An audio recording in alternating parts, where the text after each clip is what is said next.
più bello. Eccolo lo spettometro a raggi X, è uno strumento che potrà in pochi secondi individuare prodotti e oggetti pericolosi e nocivi per la salute. Voluto fortemente dalla Regione, ha l'obiettivo di tutelare il consumatore.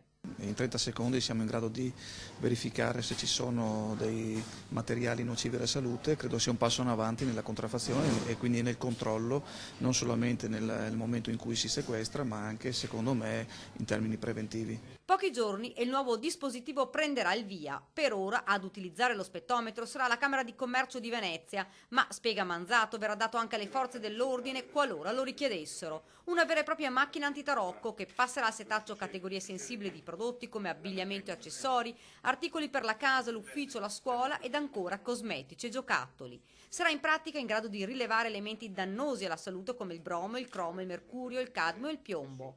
Dall'inizio dell'anno fino ad oggi, fanno sapere dalla Camera di Commercio, sono stati sequestrati ben 40.000 prodotti risultati nocivi. Partiremo in occasione delle prossime feste natalizie proprio girando per la provincia e potendo ovviamente sequestrare, grazie a questo spettrometro, quei prodotti in cui il sospetto di pericolosità è quasi sicuro. Un modo non solo per tutelare la sicurezza del consumatore, ma per garantire e tutelare anche le imprese corrette. Lo strumento viene attivato con un debole fascio di raggi X. Lo strumento va a colpire il materiale in oggetto con delle radiazioni X, la materia reagisce emettendo una radiazione caratteristica di fluorescenza che viene catturata dallo strumento e trasformata in un risultato utile. L'analisi del risultato permette di dire se il prodotto è salubre o meno o se deve essere inviato ad ulteriori analisi più specifiche di laboratorio. Lo spettometro potrebbe essere utilizzato anche dalle forze dell'ordine nei casi criminosi. Dove è passato un proiettile si riesce a capire se